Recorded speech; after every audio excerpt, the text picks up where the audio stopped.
ملک الموت چې دی د هر چا نه روحونه نه اخلي. اسرائیل علیه السلام دی د ټولو فرشتو مشر دی، بیا د ده د نګرانۍ د لاندې ډېرې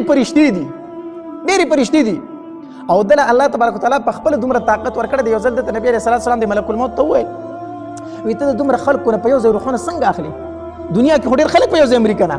نو د دومره خلکو نه په یو ځای باندې روحونه څنګه اخلي؟ ده ورته وایي د الله پاکه پیغمبره ما له الله دومره طاقت راکړی دی که نه، خو زه په اووم اسمان کې ما او د ښکتې ځمکې ته صرف دا خپلې 2 ګوتې ښکتې کړم د تمامو جاندارو نه پرې روح اخیستی شم. یوازې انسانان نه ښه، دا څومره روح والا څیزونه چې د دې ټولو نه په دې 2 ګوتو باندې په یو ځای روح وچتولی شم. الله راله دومره طاقت راکړی، دومره طاقت. نبی علیه السلام ورته وفرمایل ملک الموت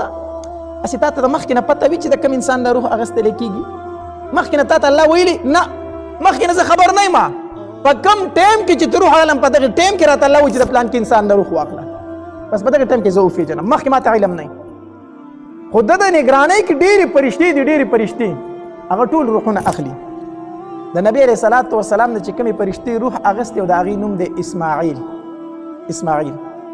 دا چې راله د نبی علیه السلام په خوا کې جبریل امین ناست و. جبریل امین نبی علیه السلام ته وفرمایل د الله پاکه پیغمبره اسماعیل فرشته راغلی ده، د روح قبض کوونکې فرشته ده، اجازت غواړي ته ورته اجازت ورکوي؟ نبی علیه السلام ورته وفرمایل وی او ده ته وایي چې راځه. د مرګ دا فرشته راله نبی علیه السلام ته وویل وی د الله پاکه پیغمبره الله را لېږلې ما او الله تبارک وتعالی فرمایي چې د نبی علیه السلام ملاقات ته مې نور ډېر شوق شوی دی، نو غواړم چې دی ځان ته روبلمه، نو ستا څه رایي ده، ستا څه مشوره ده، ته پکې څه وایي؟ نبی علیه السلام خو په هر کار کې د جبریل امین سره مشوره کوله که نه، نو نبی علیه السلام داسې جبریل امین ته وکتل، په خوله یې څه ونه وی خو ویې کتل ورته چې جبریل امینه ستا څه مشوره ده، ما ته څه خبره وکړه که نه؟ جبریل امین ته وفرمایل د الله پاکه پیغمبره الله اختیار درکړی دی، زه پکې څه نه وایم، الله اختیار درکړی دی، خو یوه خبره ده چې الله دې ګورې د ملاقات شوق لري. نبی علیه السلام وفرمایل د مرګ فرشتې ته وی چې الله زما د ملاقات شوق لري، نو ته خپل کار جاری که، خپل کار وکړه، زما نه روح واخله. عایشه یې فرمایي وایي د نبی علیه السلام په بله خبره نه یم پوهېدلی، خو دا لاس یې داسې اوچت کو چې دا الفاظ وي اللهم رفیق الاعلی، او بیا یو آیت کریمه و چې مع النبیین والصدیقین والشهداء والصالحین وحسن اولئک رفیقا. دا آیت مبارکه لا سر ته نه ورسول چې دا آیت مبارکه په شونډو باندې نیمګړی پاتې شو او د نبی علیه السلام نه روح مبارک لاړو، نور نه یم پوهېدلی په څه باندې. غرض مې دا کو چې د دنیا نه نبی علیه السلام تللی دی، بل کم انسان دی چې هغه به پاتې شي چې په مخ د ځمکه د هغه په شان د بهتره غوره انسان نه و. مرو به ټول، مرګ ته تیاري پکار ده، د دنیا نه به ځو ټول، خو د دنیا نه داسې لاړ شه، د دنیا نه داسې لاړ شه چې الله درنه رضا وي، داسې لاړ شه. لکه حدیث مبارک کې راځي نبی علیه السلام فرمایي کله چې یو انسان وفات شي او الله تبارک وتعالی د حدیث مبارک کې راځي نبی علیه السلام فرمایي کله چې یو انسان وفات شي او فرشتې د روح واخلي بره اسمانونو ته یوسي، نو الله تبارک وتعالی د فرشتو نه تپوس کوي سره د خپل علمه،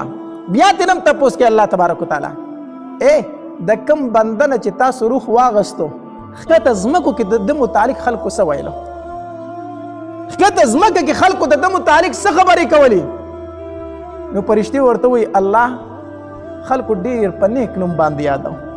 ټولو خلکو ویل چې دا ډېر ښه سړی دی، ډېر ښه سړی دی. الله تبارک وتعالی فرمایي دا د الله بندګان د ګواه شي چې ما دې په ښو کې حساب کو، ما دته مغفرت نصیب کو. او چې کله فرشتې وایي الله خلک د ښکته په ځمکه کې ډېر تنګ و، هر سړی به ویل چې ښه ده چې د ده نه خلاص شو، ډېر بد سړی و، ډېر ناکاره سړی و. الله تبارک وتعالی فرشتو ته فرمایي فرشتو دا خلک د ګواه شي چې ما دې په ناکارو کې ولیکو. د دې وجې نه حدیث مبارک کې راځي نبی علیه السلام داسې ناست او صحابه کرام ورسره ناست دي، یوه جنازه تېره شوله، نو صحابه کرامو ټولو د هغې سړي ډېر صفات بیان کړو، یاره دا ډېر ښه سړی دا کوم سړی چې نن مړ دی. نبی علیه السلام فرمایل وجبت، د دپاره واجب شو. بیا څه ټایم بعد بله جنازه تېره شوه، نو خلکو د هغه متعلق ډېرې خبرې وکړې، یاره دا ډېر ناکاره سړی و، خلک ترې نه ډېر تنګ و، ډېر په عذاب کې و، خلک ترې ډېر تړپوزې و، ډېر ناکاره سړی و، ښه د نن مړ شو. نبی علیه السلام بیا وفرمایل وجبت، صحابه کرام تاسو کو د الله پاک پیغمبر څه مطلب مخکې جنازه تیر شو خلکو صفت کو تعویذ د لپاره واجب شو ورستو بل جنازه تیر شو خلکو دا غي بدوي تابعوي د لپاره واجب شو څه واجب شو نبی علیہ الصلوۃ والسلام فرمایل وکله چې اوله جنازه تیر شو تاسو ټول د صفت وکړو ما وی د لپاره جنت واجب شو د لپاره جنت واجب شو تاسو په دې خله باندې الله د لپاره جنت واجب کو او کله چې دویمه جنازه تیر شو او تاسو ټول دا غبدوي چې دا ډیر ناکار سره خلک نه خلاص شو وی ما چې وجبت الله د لپاره اور د جهنم واجب کو تاسو په دې خله باندې نو مر خو روان دی مریبا د دنیا نه بزي خو په دنیا کې داسې ژوند وکړه چې پس د مرګ د خلک په ښه نوم باندې یاد کړي او چې کله په ښه نوم باندې یادېږي نو الله تبارک وتعالی ستا دپاره جنت واجب کو خلک وایي الله تبارک وتعالی فرمایي ای بندګانو تاسو ګواه شئ ستاسو د وجې نه ما دې جنت ته بوست او چې کله په دنیا کې په بد نوم باندې یادېږي خلک دې په بدو یادوي الله تبارک وتعالی فرمایي ای بندګانو تاسو ګواه شئ ستاسو د وجې نه ما دې جهنم ته داخل کړو دنیا کې داسې ژوند وکړه داسې ژوند